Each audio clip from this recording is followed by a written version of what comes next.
Every single day before you boil a kettle, switch on a light, or run a single drop of hot water, your energy company has already taken money out of your pocket, and most British homeowners have no idea how much or how little they can do to stop it. There is a charge you pay for using nothing at all. There are billions of pounds of your money sitting in their accounts right now, earning them interest instead of you. And there is a set of quiet, perfectly legal tricks built into the way your bill is calculated that the industry would very much rather you never went looking for. By the end of this video, you will know exactly what those tricks are, how much each one is costing you, the precise moves that claw your money back, and the one scandal that shows you, in black and white, just how far some of these companies were willing to go. Before we dive in, comment where you're watching from and click subscribe. Start with the number that should make your blood run cold. Across England, Scotland and Wales, the daily standing charge on a typical dual-fuel home now runs to around 86 pence a day. That is roughly £315 a year that leaves your account before you've used 1 unit of gas or electricity. An empty flat, a frugal pensioner who heats 1 room, a family away for the summer, all paying, every single day, for the privilege of being connected. And here is the part that turns a charge into an injustice. For the lowest using households, that fixed charge can swallow up to 1/3 of their entire electricity bill. The less you use, the harder it hits. That is not an accident of the maths. That is a system that quietly punishes the careful and the poor. That is not bad luck. That is the business model. This is ripped off Britain, the channel that reads the regulator's own data and the company's own accounts so that you do not have to. And the British energy bill is one of the most deliberately confusing documents that ever lands on your doormat. Confusing, it turns out, by design. So let me take you through it, trick by trick. Here is the first thing you need to understand because it makes Britain almost uniquely exposed. Back in 2019, the regulator introduced something called the price cap, and it was sold to the public as a shield, a limit on what suppliers could charge you. Most people still believe it caps their bill. It does not. It caps the unit rate and the standing charge, not the total. Use more, pay more, with no ceiling at all. And because it sets a maximum, suppliers across the market simply cluster their prices right up against it, so the cap that was meant to be a ceiling quietly became the going rate. On the latest figures from the 1st of July 2026, that cap rises by 13% to £1,862 for a typical home. Now, to be scrupulously fair, the biggest single reason for that rise is the wholesale price of gas, pushed up by conflict in the Middle East, and no supplier controls that. I want to be precise about it, because the tricks I'm about to show you are not the wholesale price. They are everything the industry does around it. Add to that a regulator with a long history of acting late, one that, by its own admission, was warned about one company's conduct as far back as 2018 and did not move decisively for years. And you have a market where the homeowner is left to be their own watchdog. In Britain, nobody's coming to check your bill for you. So let me be transparent about where every figure in this video comes from, because a video like this is worthless if it is built on outrage instead of evidence. There are 4 sources, and not one of them is a press release from an energy company. First, the regulator's own published data, the price cap levels, the standing charges, and its quarterly figures on exactly how much customer money suppliers are holding. Second, the House of Commons Library, the politically neutral research service that breaks down where every pound of your bill actually goes.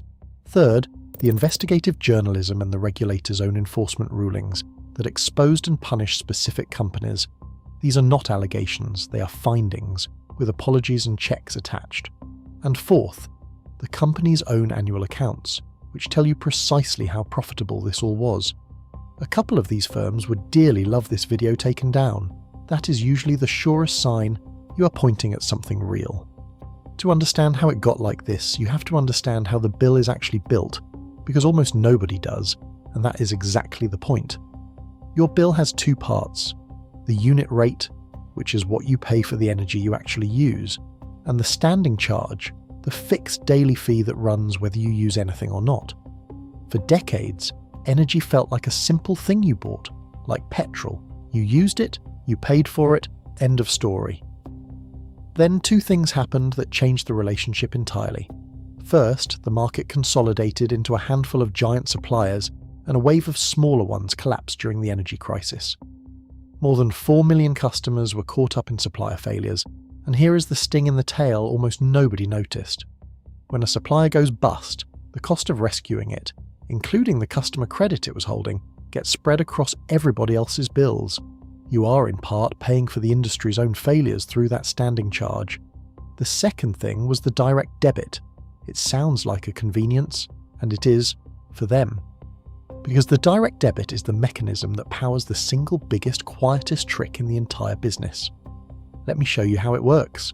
Trick number 1 is the standing charge itself, the one we have already met, and I have put it first because it is the one you genuinely cannot escape by being careful. You can turn off every light in the house, and you will still owe it. It funds real things, the pipes, the wires, the meters, but it has also become the dustbin where the costs of failed suppliers and other industry charges get quietly tipped, and it has climbed while doing so. The verdict is simple. It is a charge for existing. It falls hardest on the people with the least, and there is nothing you can do at the meter to reduce it by a single penny. And where you live decides how badly you're hit, because the standing charge is a postcode lottery, higher in some regions than others, for reasons that have nothing whatsoever to do with you or how much you use.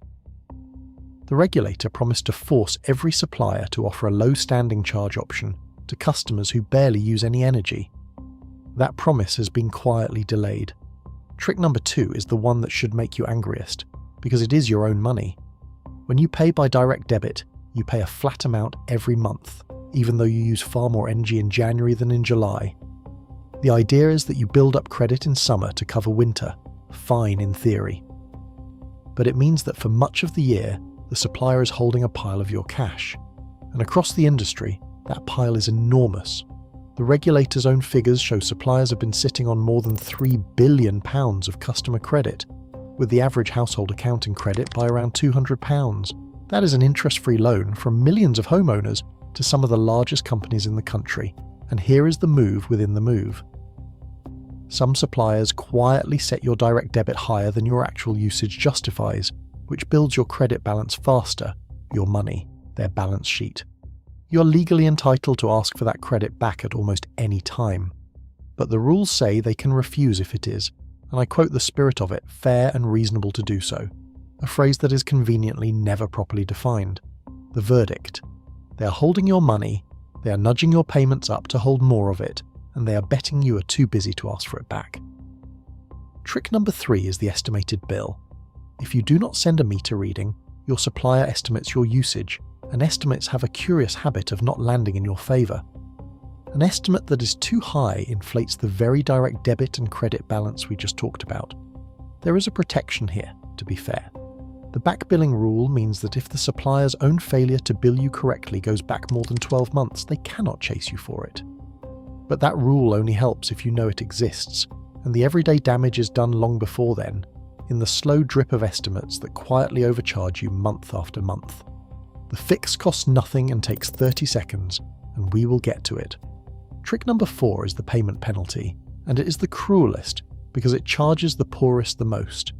If you pay when the bill arrives rather than by direct debit, you pay around 8% more for the exact same energy. Prepayment customers, often those who can least afford it, have historically been stung hardest of all. The people with the thinnest margins paying the highest rates. The industry will tell you direct debit is cheaper to administer. The result, whatever the reason, is a system where being poor is more expensive. Trick number 5 is not a loophole, it is simply overcharging, and the proof is in the regulator's own rulings. In one case, a review found 34,000 customers with more than 1 meter had been charged above the price cap, and 10 suppliers, including some of the names you would least expect, were ordered to pay around £7 million back in refunds and goodwill. In another, a major supplier was found to have charged nearly 1,700 direct debit customers a higher rate they should never have been on, across 11 separate price cap periods, overcharging them on average around £150 each, and ended up paying out £1.5 million. These were not rumours, they were caught, named, and made to pay. Which tells you the price cap that is meant to protect you is only as good as somebody bothering to check it is being applied. And then there is trick number 6. Except this one is not a trick at all. It is a scandal, and it is the moment the mask slipped completely. A few years ago, An undercover newspaper investigation revealed that debt agents working for one of Britain's biggest energy companies had obtained court warrants and broken into the homes of vulnerable people to force-fit prepayment meters that cut off your heating the instant you cannot top them up. Among those affected were a woman in her 50s whom the company's own agents had been told suffered from severe mental health problems, and a mother whose disabled daughter relied on a hoist and an electric wheelchair. The agents, it was reported, were given bonuses to fit the meters, and some expressed excitement at doing it. The company's chief executive said he was disappointed, livid, and gutted. The regulator banned the practice, and only weeks ago, after one of the most complex investigations in its history, that company agreed to pay £20 million into a redress fund and to write off up to £70 million of vulnerable customers' debt for conduct stretching back, the regulator found, to 2018. A government minister called it an unacceptable national scandal. Hold that picture in your mind. Bailiffs, court warrants, and broken locks aimed at the sick and the disabled over an energy bill. And here is the context that makes it sting. In the windfall years of the energy crisis, the company at the centre of that scandal saw its parent group's profits more than treble, running into the billions, while it rewarded shareholders with rising dividends and hundreds of millions of pounds in share buybacks. To be fair, and I always will be, those profits have since fallen back sharply as gas prices normalised, and a large share of the group's earnings come from trading and production rather than directly from your bill.